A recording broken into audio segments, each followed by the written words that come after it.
Om Sahana Vavatu Sahanau Bhunaktu Sahaviryam Karavavahai Tejasvinavadhitamastu Ma Vidvishavahai. Om Shanti Shanti Shanti. YouTube live. So in today we will be discussing the topic Vedanta and the science of human possibilities. We'll continue from where we left. We said human body, according to the Upanishads, can be classified as a threefold body or as a fivefold sheath. And besides the physical body, we also discussed there are two bodies. Human personality is made of two more bodies, one of which is the subtle body, Sukshma Sharira, and the causal body. Now, the physical body is the outermost, and we said we will try to study what it is. Since it is outermost, and the causal body, Karana Sharira, is the innermost, and subtle body connects the two, is in intermediate. So these three bodies work in different ways during the waking experience, Jagrat Avastha, dream, the Swapna Avastha, and then dreamless sleep, Karana Avastha, that is Sushupti Avastha. So Sushupti is where you are in your causal body. The causal body becomes very prominent because the other two bodies, though they are functioning, waking, obviously waking body is not there because you have no contact with the outside world. Practically all the sense organs, though they are all present physically, they are not communicating with the outside world. And then there is, as I said, dream and deep sleep. So dream is a world which is created by our subtle body, our mind, our emotions, our memories. So the mind plays a very important role and it creates situations which are similar to the waking state. But it is felt only in the dream state. So also when the dream state also is not present, then we are living in the Karana Sharira, which is also known as the Sushupti Avastha. So one important point the Upanishad says, or Indian philosophy believes, that it is composed of all the three bodies, though the names are different, they are composed of the same gross elements as the sensible universe. So since the physical body is seen by the sense organs, it is often called as the gross body, so Sthula Sharira. Though tangible, it is tangible, and that is the most familiar body that we are dealing with. So that is why if you don't have to tell a child or anybody that you have a physical body, to explain what a subtle body is, what a causal body is, the problem. But physical body is obvious. It is far more tangible, easy to accept, easy to experiment, easy to verify. But the problem is, it is the least durable of the three bodies. Now, this is a very important thing, that the more subtle the body, the personality, the body, if it is more subtle, it's more durable. And the more gross it is, like the physical body, it is also durable till your health is good, till you live. The moment the prana leaves the body, the main five pranas, they leave the body, then the body, though the body is there, organs are there, everything is there, it is fragile. It has to be discarded. It has no use if the prana leaves. If the subtle prana leaves, the five pranas which are responsible for making the body a live entity, if that goes, so what happens? The Sukshma Sharira does not die. That is the main point which the Upanishads convey. The more evident and the more tangible body is not permanent, it's temporal, less durable, and it goes away. But the other two will remain. So we'll discuss the gross body first. What is the Upanishadic or Veda? What does Vedanta say about our human possibilities as far as the gross body is concerned? So as I told you, our whole discussion will be human possibilities, Vedanta and the science of human possibilities. So what does Vedanta say about the gross body? What are its possibilities? It's not that only the subtle body, it may be more durable, Karan Sharira may be still more durable, but that doesn't mean the gross body has no functions. That also, most of the possibilities, even of the gross body, are not discovered. Human being, in fact, uses very, very little of the capacity he has. It's like having a very complicated mobile phone and not using all its functions. The phone may be very advanced. It may have thousands and thousands of features and combinations, but we are using it for just a few things. So also, our physical body, just the gross body, Sthula Sharira, is capable of many things. As you see, the great athletes, the great physical, who show their physical prowess, they do so much in things which we think is impossible for a human being, but still they do. That is, the full possibility has been explored, but that is only the physical possibility. But there is the another level where the mental possibility, when we try to explore, we'll find that hardly we have explored 10% of our mental capacity. That's what they say. If you are a genius, maybe you will explore 25-30%. But unless one becomes a totally fulfilled human being, like you may say Thakur, Sri Ramakrishna and all these great prophets, they've used 100% of their subtle body and even the causal body, and then only then they can transcend it. So the physical body is man's temporary, least durable tenement, like we live in a rented house. The house may belong to us as long as we are paying the rent. So it's like a tenement. We are living in that. So also the body is, we are living as long as the Lord or our karma decides that you can live safely and use your Sukshma Sharira and the Karan Sharira to use this physical body. Or just as a person is allowed till he's paying rent or his contract is there, till then he can use the house. After that he will be asked to vacate it. So also, when the karma is over, we have to vacate this tenement. So we assume, it is absolutely wrong to assume that only a person who has that is the only body, as some of the scientists may believe, that what's the need for Sukshma Sharira, Karan Sharira? Why do we? Actually, they are all product of the gross body. All your nervous system, all your health, all the medicines, food that you take, it determines your behavior. Why do you want to explain your behavior, your karma, and many actions, your thoughts, by supposing two more bodies? You can just do away with that, because the physical body is what we see. We know the forces, we know how the heart beats. The doctors can tell you when the heart will stop.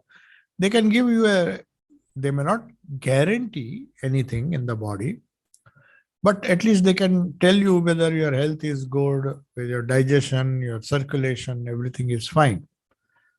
So it would be wrong to have only a biological view of the body. When we have three shariras, how can we ignore this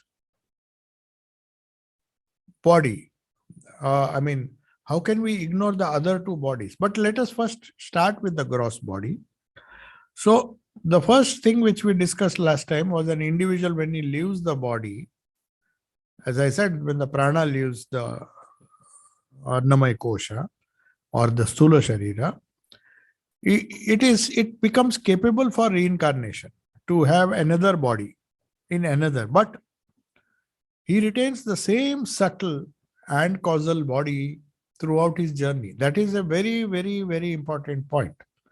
You can't just say that, oh, this life I have used this subtle body to make so many mistakes and so many, and with death everything will end. Next time I'll be born like a child, a new child in a new body. Why should I bother what I did?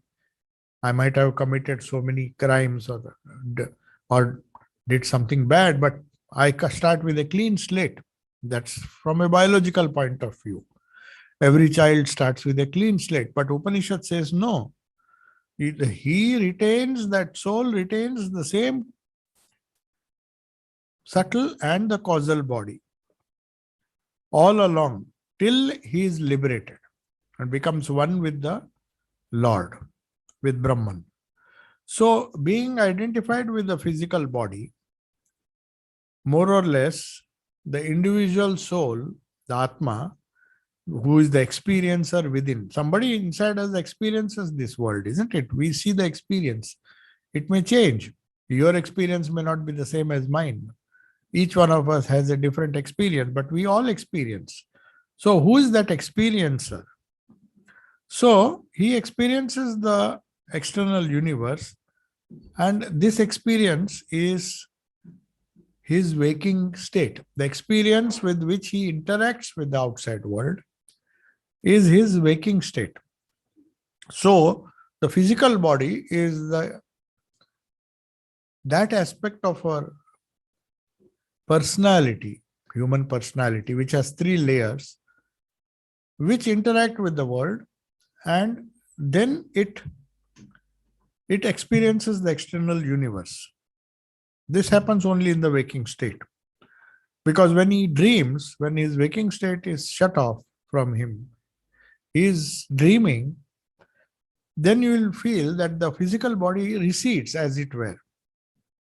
When he recedes means the Atman feels that the physical body, though it is there, he is not using it to experience the dream and other things. So he loses all contact with the outside world. A person who is dreaming, you see, you may say, obviously, he is breathing, he is taking oxygen. How can he lose contact? Not that contact, his perception. Everything is happening mechanically. Whether he is breathing, how he is breathing, he is not aware. Just as he cannot do pranayama when he is sleeping, when he is dreaming, or when he is in deep sleep. The breath and other things will go on according to mechanically. At least he is not aware. So, Shankaracharya says in his commentary, he says, Sarva api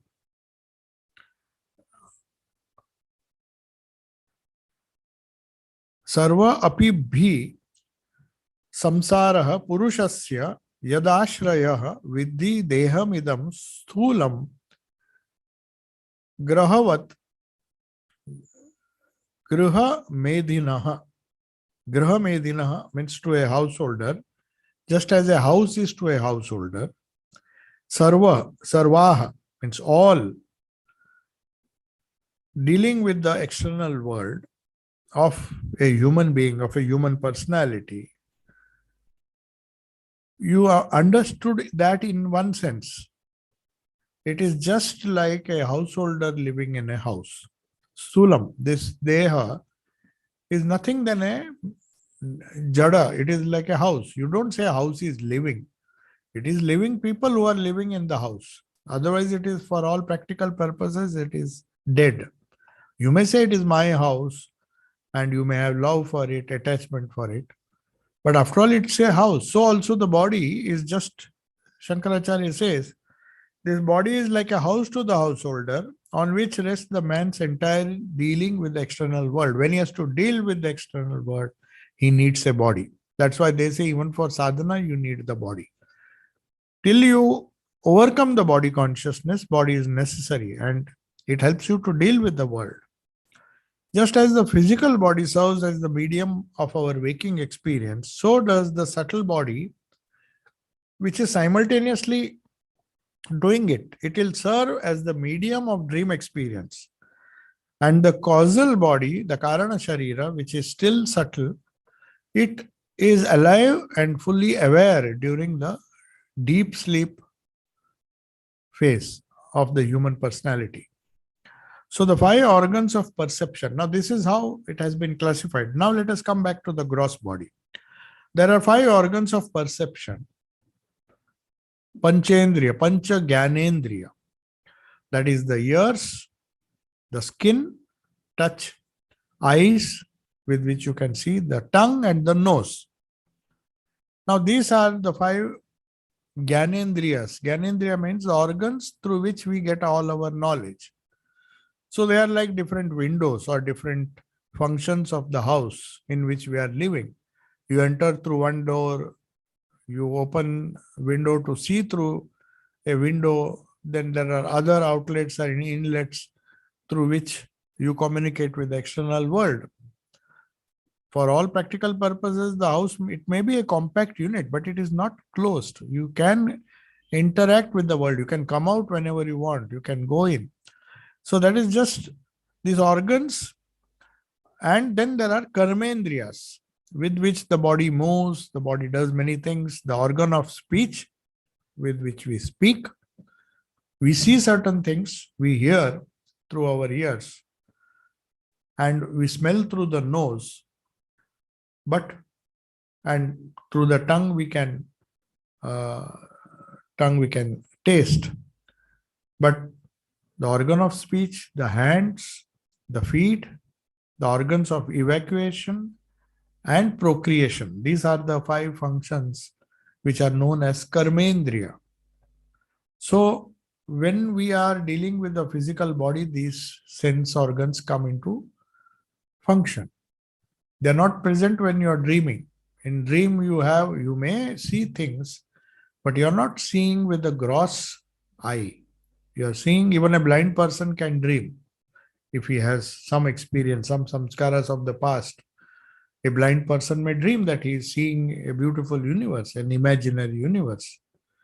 So he does not need eyes to see in a dream state, in the dream state. In a swapna avastha, the subtle body, using the mind and the subtle organs, the subtle organs are the real organs. They are behind these gross organs. So these bodily organs, though they help you to communicate with the world, they are not the real organs, whether it is Gyanendriya or Karmendriya. Behind them is the subtle organs, which create the same situation when you are dreaming. In dream, you don't dream something which is, of course, you might dream some weird situation, imaginary situation, but the things, the trees, the plants, the human beings, whatever you see is based on what your senses have seen for years and years, and lives. So many lives have passed when you have seen these things, and they only appear in dream, maybe in a different sequence, a different setting that gets mixed up. So you don't recognize it. You see an imaginary lake, you may say imaginary tree, which doesn't have to be there. But still, the subtle organ, Karmendriya and Gyanendriya, whatever the subtle organs have done, whatever the gross organs have done, they are actually done by the subtle organs. So subtle controls the gross, not the other way around. When you say the eyes are seeing, it is the subtle eyes that sees through the gross eyes. The best example is a blind person. He has eyes, he keeps the eyes open, but something is wrong with the external eyes. But if you explain to him that this is a wonderful lake, and you just try to explain through words, he can still see, he can still visualize with his subtle eyes. He may not see it. Otherwise, people who are born deaf, dumb, and also blind, like Helen Keller was, she could communicate. She had her own way of communicating. She had, the subtle body was very, very sharp. Otherwise, she would not have become such a great personality. None of the organs were functioning. But she saw with her subtle eyes, she saw or imagined, you may say. She heard with her, she was deaf. She could hear with her subtle ears. And she could, of course, touch. Touch sense was sharp. She could smell also. And obviously taste. These were, she was deaf, dumb, and blind. But the physical counterparts are not the idea the Upanishad gives is it don't think it's just the physical eyes, physical counterparts that are, they are just outer stations. The sun's organ of touch extends all over the body, whereas that is the only difference among all organs, all gyanendriyas. Tongue has a specific place, eye has a specific place. You can't see through the hands, you can see only through the eyes. Whereas skin or the sense of touch is more all pervading. It is all pervading because any part of the body, if you touch, maybe you will feel little more and more or less. Even if you touch the nail, you will feel. So touch extends all over the body. This is one more principle we have to remember. Whereas the eyes and the ears, and all the other gyanendriyas they have a particular location in the gross body. But when you close your eye, when you go to dream, they don't need the external organs. They are not dependent on the external organs to see. So physical body has been defined by Shankara as he says the description, everything has been defined in the Upanishads. It's when you say Sthula Sharira, you just can't say Sthula Sharira and stop and say you can see the hands and all. No, he says they are composed of 7 ingredients, the physical body. Marrow of the bone, then bone marrow and bone. Fat is also there. Flesh, blood, skin, cuticle, that is the hair, and consisting of the following limbs and their parts: legs, thighs, chest, arms, back, and the head. And then this body, which is the seat of delusion, he calls it is the seat of delusion. Having this body means the sense of I and mine comes along with that. It is just like you are wandering here and there. You can't say this is my house. You sleep wherever you like a wandering monk. He refuses to stay in a house only for that reason, that I and mine. In the Gita also there is a verse, one who sleeps anywhere, especially wandering monks, they can sleep under a tree, any shelter, where there is no particular location. Just as when you are inside the body, when you have a sense of body, you say this I and mine. I am doing this. Just as a human being, a householder says, this is my house. He may be living on rent or he may have purchased it. But he is a temporary owner, just like our body. We are temporary owners of our bodies. It is less durable than the subtle body. So that which gives rise to the feeling of I and mine, Shankara defines as the body. With, of course, these 7 constituents. That's just to explain the physical structure. Bone, the bone marrow, fat, flesh, blood, skin, cuticle, and limbs, legs, thighs, chest, arms, back, and the head. So that is how it is classified. Now, like any other object that comes into being, the physical body is subject to 6 modifications. It is known as Shad Vikara, Shad Bhava Vikara. Shad means 6. Everything in the universe, gross thing in the universe, Vikara means transformation. That's why we say samsara, that which changes. When you say we are attached to the samsara, when you are living in samsara, you are actually subject to certain modifications. So what are those 6 modifications? See how scientific they are. First is origination. Something is born. Suppose the carpenter is making a table. A table is born. It's origination rather than born. Born may give you a different idea because only animals and living beings are born or they die, whereas others can be created, means they originate. So they have their origination. Subsistence, that means they continue to stay in the form it was created. The table remains a table for a few years. Stone remains a stone for a few years. Stone is slowly created. It has originated because a lot of mud or solidifies to become a stone. When it was not a stone, it was some particle of dust maybe. But over a period of time, the stones were created. So it has some origin, maybe hundreds and thousands of years ago. But origination is one vikara. There are different transformations. Subsistence, that it continues as a stone. Growth, it will grow. The tree will grow, the human being will grow, the physical body will grow, even stones grow. More and more sediment gets accumulated, stone becomes big. Then growth, then transformation. That is the fourth one. Transformation means it changes shape. It doesn't remain the same. If there is some growth, then there is a transformation. The child becomes big, he has different characteristics than his childhood. Then there is decay. Then slowly the curve goes down. And finally it is destroyed. So everything that is created, that is gross, is subject to a process known as Shad Vikara, 6 modifications. It's a very scientific way of explaining that nothing changes. You can't skip any of this step. If something has originated, somebody has created it, or it has created by some process. Stone has been formed or a table has been formed, then it subsists. You make it for a particular purpose till it is totally destroyed.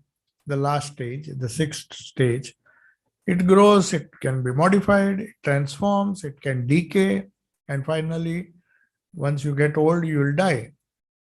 So the physical body has been conceived as a city with 9 gates. That's another way of classification. One is a house, but city with 9 gates is a example which is taken from the Bhagavad Gita.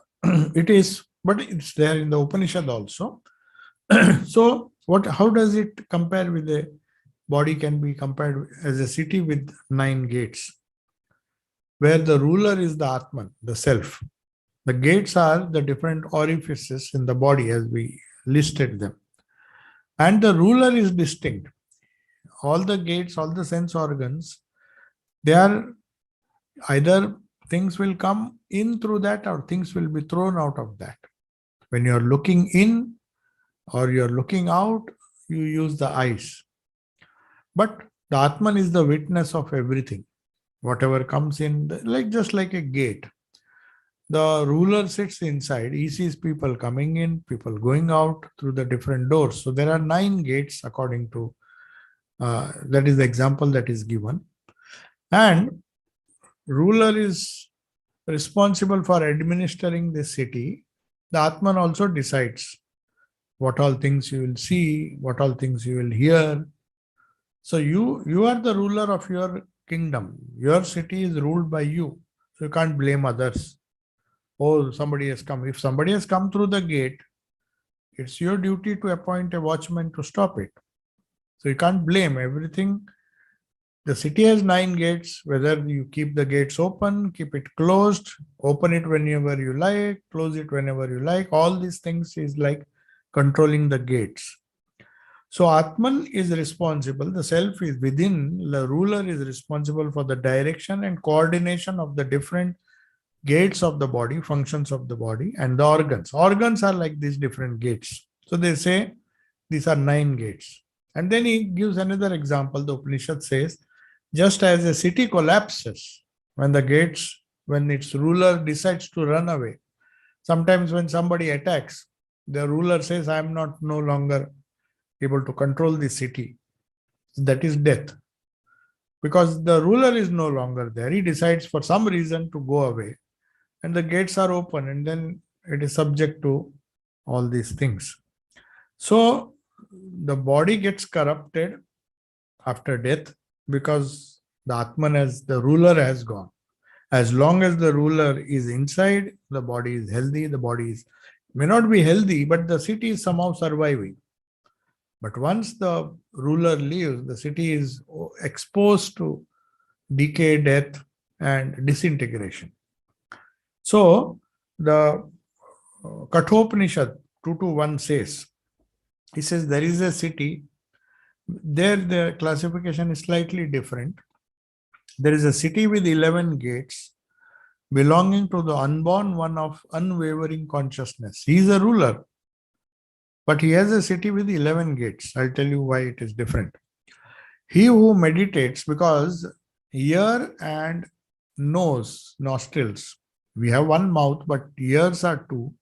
Nose also, nostrils are two. So if you consider that, 9 and 11. If you say one nose, then it is one. And if you say 2 ears, 2 eyes, no, that's I think, yes, that is how 11 gates are. But there is another classification where 9 also is there. But let us see how the 11 gates are there. So city with 11 gates, you will see that the 2 ears, 2 gates, the 2 eyes, 4, the 2 nostrils, 6, 1 mouth, 2 organs of elimination. The navel is also supposed to be a gate, because before the child is born, the child gets all its nutrition from the mother through the navel, through that cord. So that is also considered, though it is not used after the child is born. It is not functional. Similarly, if somebody is born blind, he may not use, he may still have the gates, but it is not used. Similarly, in Bhagavad Gita, it is called the city of 9 gates, in which the master who has the self-knowledge dwells happily. The last 2 openings, the other 2 openings, which are, it's not the 2 ears, 2 eyes, 2 nostrils, mouth, organs of elimination, and the navel, and 1 in the crown of the head. You see, they say when the body leaves, the prana leaves the body, it passes through the crown in the head.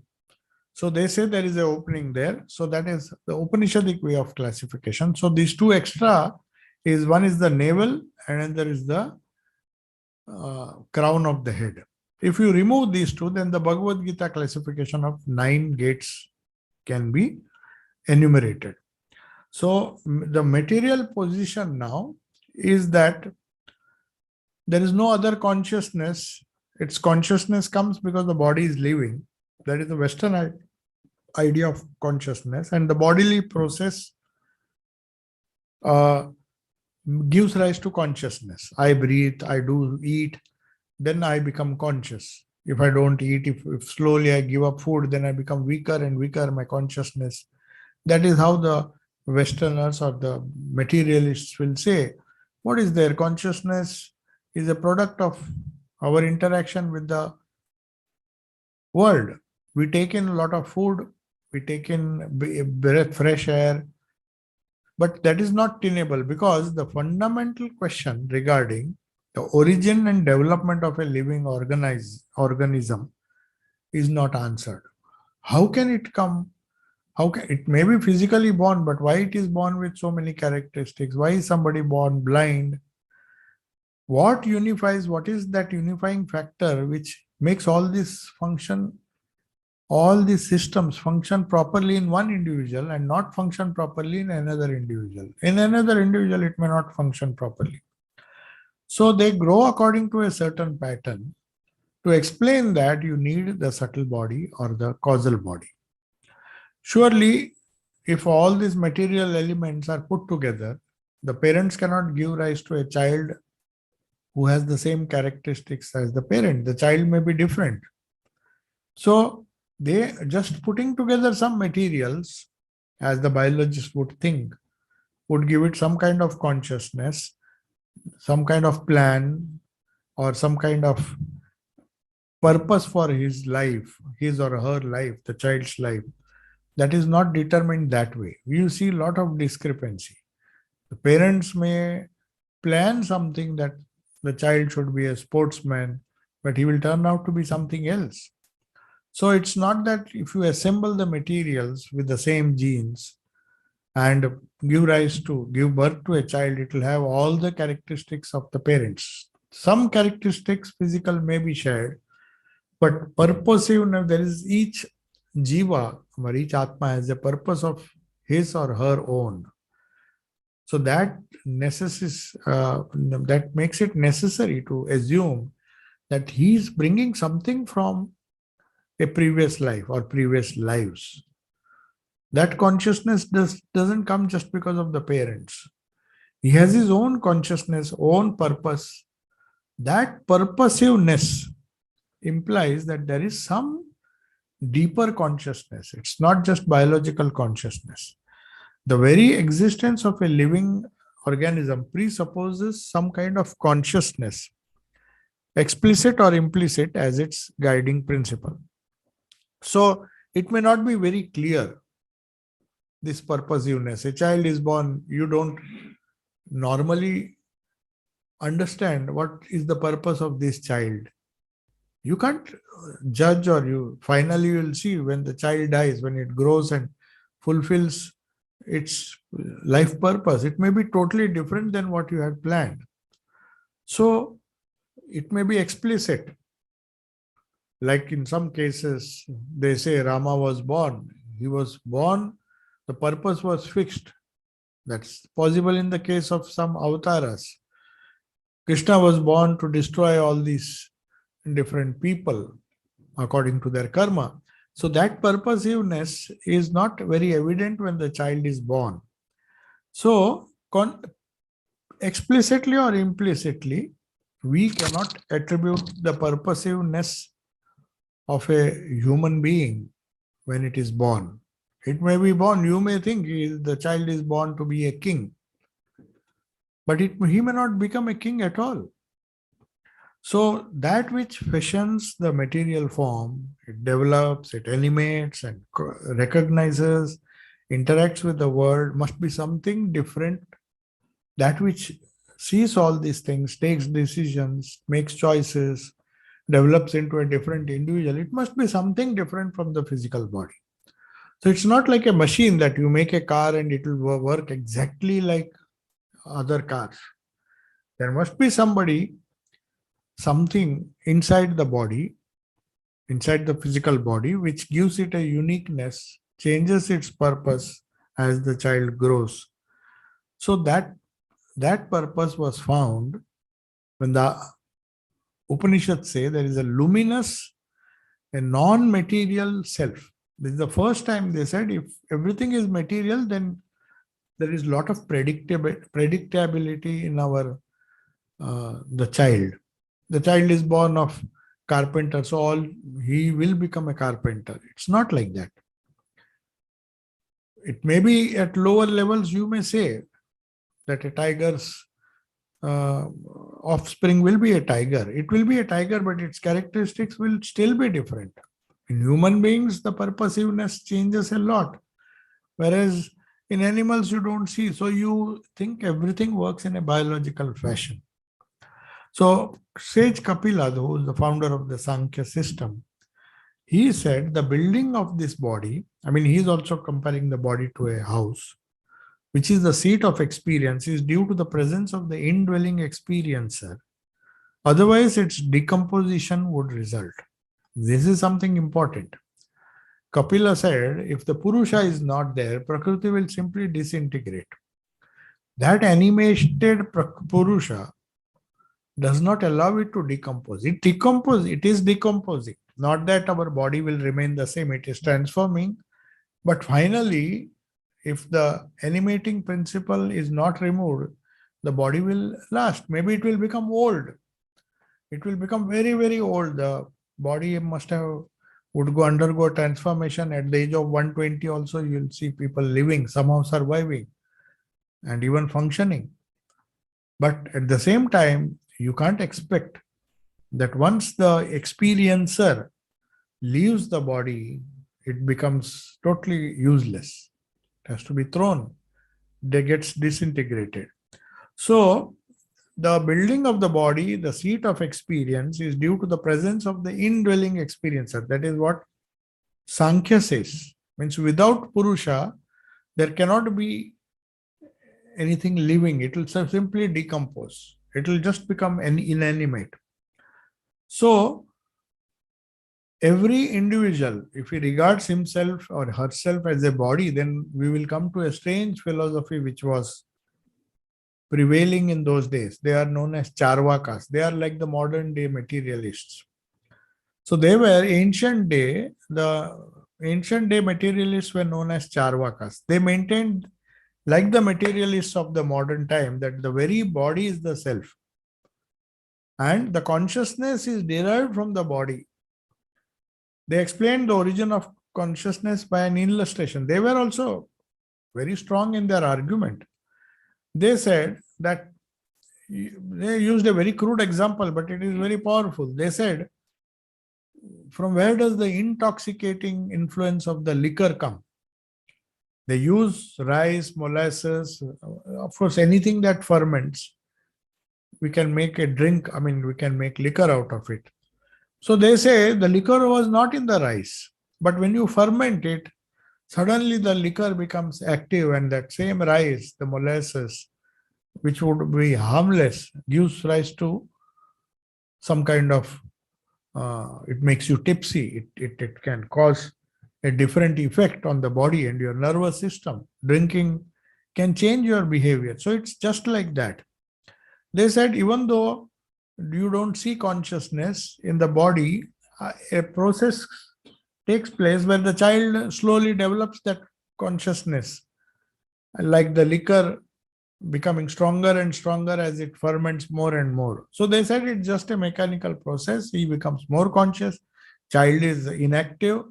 She sees the world in a very, very primitive way, slowly becomes strong, just like the liquor becomes strong and more powerful. The child becomes more powerful, and his consciousness is not something separate.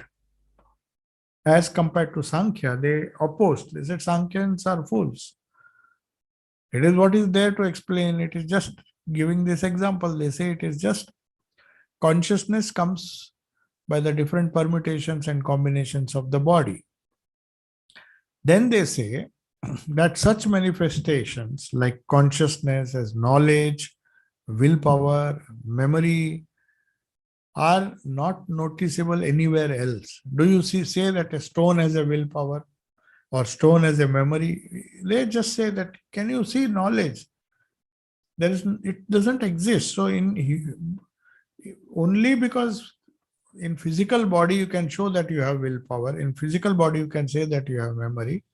If suppose I take away the physical body, then whose memory? You don't see anything. You don't see the willpower. That spirit is gone. It is not perceivable. It's not gone. It is in a subtle form. But these people say, why believe in a subtle form? Till he was alive, he was behaving in a particular way. He is dead, gone. So that's why don't bother. Even if you want to enjoy life, you just enjoy. Rob money, do whatever you like. Enjoy your life. Because after the body disintegrates, you are not answerable for any actions. Because subtle body is not there. Who's going to answer? There's no consciousness. When there is consciousness, make the maximum out of it. That is the materialistic theory. Even if you have to beat somebody, kill somebody and get what you want, it is justifiable because unless the law catches you. But that is what the Charvaka said. Don't bother about loan and all because you don't have to repay it. Go on taking loan if you can get. And one day you die, don't bother. You eat ghee, eat all nice food. So that Charvakas, they believed in some kind of materialistic argument. So Shankara very cleverly, because he had to argue against the Charvakas, because they gave this example of liquor, which is created out of a very, very simple rice or molasses, which has no toxicity. The toxicity comes only after fermentation. So Shankara says the following argument. He says Charvakas are not correct. It is absurd to regard the body as the self. You can't say the body and the self. Self is something different because consciousness is not intrinsic in the quality like form, size, color, and so forth. Then when the body goes, where does these things go? That beautiful skin, everything goes. The wrinkles, it's just a clump. Then where did all these things come from? If that example which Charvakas gave, that the energizing power or force of liquor when they make from rice or molasses, it is due to fermentation, and that fermentation, the more it ferments, the stronger the power is there. So that is the Charvaka or the materialist view of the human body. They said the consciousness was there. Why do you want to explain the subtle body and the causal body? To explain, the consciousness is just like this. But that argument does not hold because he says if color, form, size, shape, and so forth of a human personality, as long as the body is alive, it exists in that form. Then why does it disintegrate? You can't in just 1 day or 2 days you have to dispose of. Otherwise it smells. Why does it not do when it is alive? So the Purusha, the Sankhyan theory that without the Purusha, Prakriti will just disintegrate. At least some other plants, even if they die, they'll take some time to disintegrate. They remain fresh. But human body will decay very fast. Like many other animal bodies, they'll start smelling. So he says, Shankaracharya says, all the form, the size, the smell, the color, everything changes as they are perceived by others, whereas the manifestations of consciousness, such as knowledge, willpower, memories, who is experiencing that? That is experienced by the self within.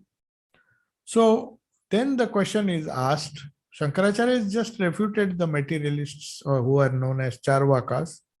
He said, what is then, explain me, then what is this consciousness? If it is not born out of the body, just when the child is born, it has less consciousness, then it becomes more conscious as it grows. And when it is grown into a full adult, then his consciousness is fully developed. That is what Charvakas believe. But if he says, okay, you say that there is a consciousness which is separate from the body, which is animating the body, one argument Shankaracharya gives that if that consciousness goes away, that is the subtle body and the causal body is, for by some reason the prana goes away, immediately the body disintegrates. Because they ask what is the exact nature, because physical elements we can see. It cannot be something other than material, because Charvakas, they say only material because they see what they are analyzing, everything on the basis of what they see with their eyes, the feel with the touch, smell with their nose, everything that is Prakriti for them, it is totally real. All other things you have to assume, it's just an assumption. So they don't even accept Sankhyas, they don't even accept Vedanta. So Charvakas say that only the matter which can be confirmed is in front of our eyes. You somehow have to explain your life, death, everything you have to explain with relation to what you can see. Don't bring an imaginary consciousness. How can it be inherent in the body? Because if it is inherent, if such consciousness is inherent in the body, that is what the Vedantins and the Sankhya says. If it was inherent in the body, it cannot objectify the body. Who is the person who is saying that I am feeling hot, I am feeling cold? He is objectifying the body. Just like he sees something outside, that willpower, that thought, that memory, everything is done by whom? You can't object. If you are the very consciousness, then you cannot objectify it. Anything that is objectified is separate. There needs to be a subject to have an object. If subject and object are one, then who will see whom? Why do you say I am having a strong body, I am feeling weak, I am about to die, I had a heart attack, and all those things? How can you say? Then you will be as helpless as the stone. No matter how much you change, transform, burn, it is docile because it has no conscious. It has a consciousness, but it's not like the consciousness a living being has. So he says, then the two examples that Shankaracharya gives is fire cannot consume fire. And he says, have you ever heard, it's as ridiculous to say that a dancer goes and climbs his own shoulder. He can't, he or she can't. It is like saying, you are saying the consciousness is part of the physical universe of the body, and it is not controlling the body. It is as good as saying the dancer can climb on its own shoulders. It is as ridiculous. So the consciousness does not originate from the body. That is what Upanishads conclude, nor from the mind. Now, this is another thing which is difficult to prove, because in the Western thought, though they say they don't believe, they are not as bad as Charvakas, that everything is born out of matter. And one of the most stupidest examples, these Charvakas, which they gave earlier, that where do you see the intoxication in rice and molasses? When you ferment it, you get the kick of liquor in that. So where has it come from? It has come from that material. So also, human body, the consciousness somehow comes. When the child is born, he is like a helpless creature. And as he ferments, or just like the molasses and rice or any other barley, if you ferment, you get liquor. This child develops consciousness as he grows. So it originates in the body. That is a fundamental difference. Now, these people say not only does it consciousness not originate from the body, it does not even originate from the mind. This is difficult to prove because Vedanta claims this, but the Westerners may accept the first logic, but they may not accept that they still think it is the mind which gives consciousness. For them, mind means consciousness. They say, why have a third entity, the idea of Atman or soul, which is pure consciousness, to perceive our mind? Mind itself is consciousness.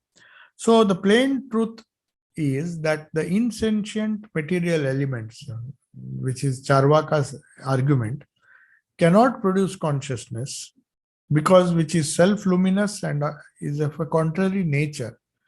It doesn't require anything to prove. It is self-evident, whereas the material is not self-evident. The chemical actions, as the scientists claim, or the physical processes can generate physical glow like a flame, like an oil lamp, or two stones, if you flint stones, if you brush against each other, you may get a spark. Though it is radiant, it doesn't have self-luminosity. It's something external. Luminosity doesn't mean just physical light. That awareness, that consciousness. So physical glow, it's just like any other matter. You burn, a lamp will burn. It doesn't have that kind of awareness. It will burn if the oil is there. If oil is not there, it will just go out. So being of the same nature as unintelligent matter, it cannot objectify matter. The light cannot say that I want to see myself. It cannot objectify. So there should be some subject. This is a bit difficult to understand, but only if there is a subject, then you can objectify things. You can think of a fire, you can think of a candle, you can think of a mind separate than yourself. We are slowly coming to that. So, however refined it may be, like body may be very crude and gross, but mind is much better. You can create, like the Bowls used to sing, that we always live in the mind. They renounce the physical pleasures and all. They say physical is useless because you have to spend thousands or hundreds of years gather money, then build a palace. But they say our philosophy is very simple. We can create golden palaces in our mind, and we can even break them whenever we want. That is how the bowls and the people who they say we live more. That is how the science of human possibilities is explained. As Vedanta says that mind is much more powerful and capable. In your imagination, you can do anything. You can travel anywhere. Physical limitations will not allow that. So that's how we go from gross Sthula Sharira to Sukshma Sharira, which is much more powerful. But we cannot stop. The mind cannot give consciousness. The mind itself needs another awareness outside, which can say, my mind is creating houses, my mind is dreaming, my mind is creating an entire empire. Maybe you can dream about so many things and create so many universes. So there has to be some consciousness which is observing even the dream. And then they go one step further, that even deep sleep, where there is even the mind does not function, where does the consciousness go? The consciousness has to be there, otherwise you will not wake up in the morning. So even in deep sleep, that consciousness is the witness, that I feeling, that awareness, pure awareness. That is why there is so much of joy that I had a very good sleep. If you don't have sleep, you understand how difficult it is, because that detachment, that enjoyment as a pure consciousness, not connected with anything physical, mental, itself is a great joy. But unfortunately, in sleep, the deep sleep period is very less. And that is why even if the joy is short-lived, it cannot give you full satisfaction. Otherwise, they would see sleep is as good as samadhi. We go to nice sleep, if one has got, then he will be the happiest person in the world. It doesn't happen. He may be happier than other people who are spending sleepless nights. But if he can sleep well, it's a great thing, because he has transcended the physical. Transcended the physical means that gross body for some time, at least some few seconds or few minutes, and he's also managed to control the dream, not allowing even the dream to disturb. Physical universe, anyway, when you sleep, you don't see, but the mental universe continues to harass you. And if nightmares are there, there may be good dreams, but still it is very taxing. And when you go to your Karana Sharira, when your Karana Sharira, by good samskaras, see, one has to have a wonderful, very, very good samskaras. If one has to have peaceful sleep, the very fact that somebody has peaceful sleep, real quality sleep, I'm not talking of the hours one is lying on the bed. One may lie for 10 hours, but he may have fantastic dreams, though you may not remember most of the dreams. Many people don't remember, even only if the dream is very powerful that they wakes them up, then they will remember. Otherwise, so many dreams we are spending almost majority of the time. So if a person has really good samskaras, like they need very little sleep, because even that's why Thakur and Swamiji and all, you will see, they did not have to struggle with their Sukshma Sharira and Karan Sharira, which were already pure. So the moment they go 15 minutes, 20 minutes, or even if they go to meditation, it is as good as sleep for them. So that consciousness, somehow it has to get a period of rest, because it is always getting mixed with the physical body or the dream body or mental body or the samskaras, Karana Sharira. And it is prompting so much of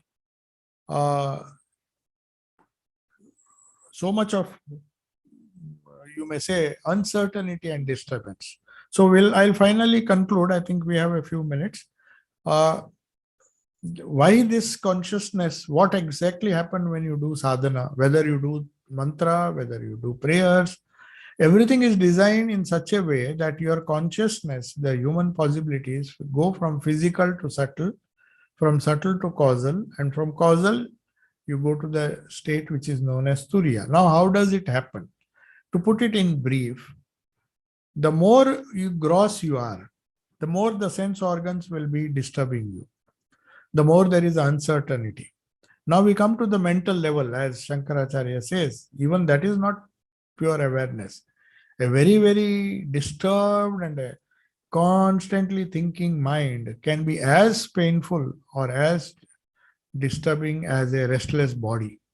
We can see a person if he's always restless, not able to sit, moving here, moving there, I want this activity, wants to talk, wants to mix, wants to socialize. That at least we can see that, oh, what a restless person this fellow is. But restless mind is known only to us. Of course, he will show some characteristic, but most of the restless minds, they suffer quietly themselves. Why is that? Because of this uncertainty. So to bring that certainty, we do japa. In japa, what do? When you are speaking, when we are all speaking, we are handling uncertainty. Suppose I am speaking now, I'm just giving a talk. I have to think what I have to tell. First word is this, second word is this, third word is this. It should make sense. You should be able to understand. Do you know how much strain will be there? I just can't come and as casually as a child crying or doing. For them, there is no strain because it just spontaneously talks. It doesn't have to talk sense. So to talk coherently, to give a talk, or to even think, to plan something, to even do a good job as a professional, even to do some good operation, doctors and all, they have to completely live in an uncertain world. One uncertain action, one uncertain word, next word is uncertain. You have to see that it is certain, and then it creates a lot of strain. But when it comes to doing sadhana, why do you repeat? Just to remove that uncertainty from the head, so that your head, your mind, your body does not get heated up. So the greatest meditation is done when you repeat the mantra, because after the first mantra, the second mantra also is the same mantra. You don't have to think of a new mantra. Nobody does different mantras one after another. If there are people who do 50, 60 stotras, they will still be restless. That is why we break down and come back to one particular thing, repeating. Then it creates relieves a lot of uncertainty. And if uncertainty goes from the mind, then after the first japa, you say Sri Ram, Jai Ram, Jai Jai Ram, maybe one phrase. Repeat the Sri Ram, Jai Ram, Jai Jai Ram. Then you are full of freedom, full of certainty. After this mantra, I am to repeat another mantra, which is the same. I don't have to think. So you don't strain the physical body, you don't strain the mental body, mainly the mind. And that kind of uniformity, that takes you to that slowly dissolves the uncertain causal samskaras, and you get merged in the Lord, your Ishta, or the goal of your life, Brahman in this case. Those who meditate on pure consciousness, awareness, whether it's Buddhists or Vedantists, the Advaitins, they meditate on that awareness. They don't meditate on the diversity that they see around you. The more diverse your mind, the more diverse your actions, the more pain, the more you struggle, and the less spiritual development there is in one's life. So the exploration of possibilities through sadhana just means you make your life less complicated, make it so uncomplicated that only uniformity is there. Uniformity means peace. Oneness means peace. Ek gyan hi gyan, Thakur is to say in a very simple language. Anek gyan is agyan. Ek gyani gyan. So what is this ek gyan? That is how we cultivate through japa. We just want to settle down into something which is more certain, more and more certain, and more fixed, more and more eternal. So that is the pure consciousness. So we will discuss the source of consciousness according to Vedanta. Once we do that, we have explored all the highest possibility of a human being. If you have explored the physical possibilities, you become physically strong. If you explore the mental possibilities, you become mentally strong, a very intelligent person. If you have controlled your dream or your sleep and other things in the causal, they so that they don't disturb you, then you are still more made some more progress.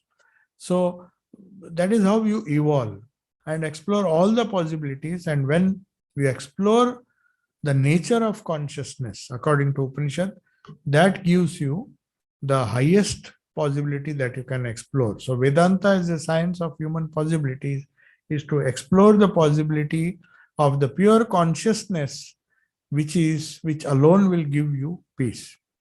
Om Shanti Shanti Shanti. Yeah. Oh, there is one question. Yeah. Uh, so basically, our body is like a dress that we wear for a limited time. It makes sense that consciousness is not in the brain because when we die, the brain dies too. Yeah. However, I was wondering, do we pick where to be born, which body to have, or which No, parents? no. This Does question it, was, yeah. does it occur automatically The according question to the is, karma? the example which is given is dress is in Gita, that just as we change the dress, but it is more concrete example Upanishad gives, like a house. So we rent a house. As long as you pay the rent or you have that ownership, you can stay. Otherwise, you are thrown out of the house. It's something similar. So body is like a house where we are living. The householder is living as long as its tenure is there. So the question asked is, do we get to choose? Do we get to choose? The body is temporary like a dress, thrown away. The mind also goes, because along with the body, the brain also doesn't function, but the mind does not go. That is the fundamental error in assuming that. If the mind had gone, then there would be no rebirth. If it was so simple that along with your body, if the stupid mind also goes, then what is the basis on which one is born? That same good or bad mind is what reincarnates. So that is one thing you have to remember. But you cannot choose. You cannot choose means, of course, you can choose in a way, but it is the cosmic mind that chooses where you will be born, which body. But that is all determined by your, as I told you, the Karana Sharira, which is the storehouse of your karma. Now that automatically finds a suitable body which can allow all the functions to perform. So it's not that you choose or I choose. Anybody cannot choose like that. If he deserves, it is like choosing a house. I may choose the biggest palace in London, or palatial building, but do I have the money to buy it? That is the question. So we can't choose. You may think I'll be born as an avatar next time. How can we choose? We can't choose like that.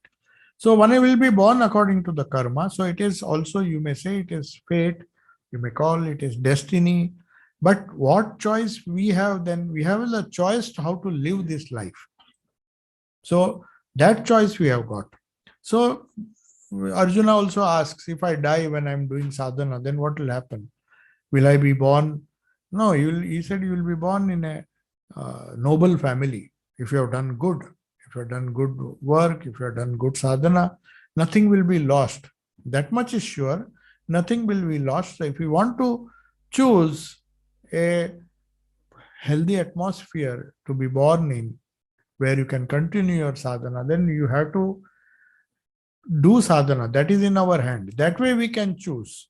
By doing good, by doing spiritual practices, there is a great likelihood that the cosmic mind or the Lord will choose us to be born where we can continue our sadhana. That's the only thing. Any more? Is the aim of contemplating the six modification, the nine gates, is the aim of this six modification, So we talked about the six modifications. So is the aim to raise awareness of our deeper truer nature to reduce the atoms to a subtle to the person? Not exactly. The 9 gates, these are all examples that are given to remind you of the real nature. See, for example, the 9 gates in which the navel and the crown of the head is omitted, Upanishad says 11 gates. Now, it is just given as an example. It may help you in that way that you know how the body functions. It is like a manual which Upanishads and Gita gives. How do we react to the world outside us? It is like explaining to a child, see, these are the 511 gates to your city. If you have a strong watchman and allow only the good people to come, your city will be safe. So that is how administration is taught to the king. So the king employs very strong people.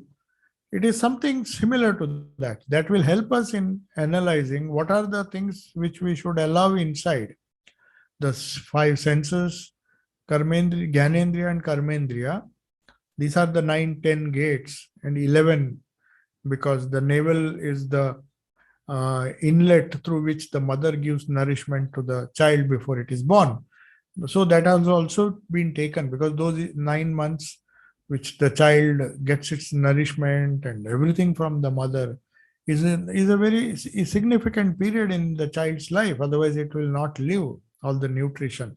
So that is why they also consider, because that gate was open, though after the child is born, he doesn't need that gate. And so also the crown of the head, because for yogis to exit the body, even in Thakur's case, all the great people, they choose the crown of the head to exit. Then they say you are not born. So these two gates are extra in Upanishads, whereas these two are not considered as gates, only 9 gates. As we said, the 2 eyes, 2 ears, 2 nostrils, mouth, and or 2 organs of elimination. So that is how it comes to, and the navel and the 1 crown in the head. So that is 11, the body of, but Gita says 9 gates. So whatever be the purpose of listing these gates are, be careful how you use your gates and how you control your gates. What things you allow to come in, what type of people you allow in the city, and it will create havoc if you don't have a control. So that is the purpose. That's the main purpose. What was the question, second part? And to raise awareness to yes, the it is. items to the subtle to the person. Yes, it is to raise our awareness because if you consider, we started with the gross body. So if you control the gross body, it will raise your awareness about the subtle body. And when the awareness of the subtle body also is understood, then you will focus more on the causal body and try to that Karana Sharira, which ultimately gives you, which decides what kind of birth you will have. So it raises your awareness to that level, and it helps you to explore the human possibilities in a better way. So last small question: which Upanishad talks about 11 gates? Oh, Upanishads, I think 11 gates, I'll tell you. Katha Upanishad, the Katha Upanishad 221, they say the city with 11 gates. Whereas Bhagavad Gita says in 5th chapter, the same body is described as a city with 9 gates, where the navel and the crown on the head is not counted. So it's okay. Om Shanti Shanti Shanti Harihi Om Tat Sat Sri Ramakrishna Arpanamastu.